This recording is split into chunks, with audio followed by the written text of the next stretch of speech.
भनिन्छ नि मान्छेले अर्काको कमी त एकदम छिटो देख्छ, अरूको कमी त छिटै देखिन्छ, तर आफू भित्रको कमी देख्न सक्दैन। आफूले गल्ती गरे तापनि अरूको सन्मुख आफ्नो गल्ती लुकाउने कोसिस गर्दछौँ।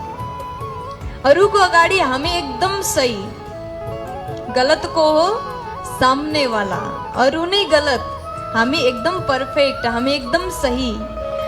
तर त्यो व्यक्तिलाई पनि आफूलाई त थाहा हुन्छ आफ्नो गल्ती, आफ्नो बारेमा केवल दुईजनालाई थाहा हुन्छ, या तो परमात्मा या तो अन्तरात्मा।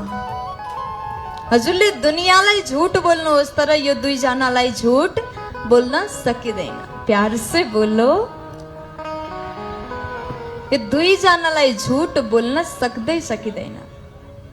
अन्तरात्मालाई थाहा छ म को हुँ, मेरो स्वभाव, मेरो बानी, मेरो आदत कस्तो छ भनेर, म भित्र कस्तो गुण छ या फिर म भित्र कस्तो अवगुण छ, आफूलाई थाहा छ।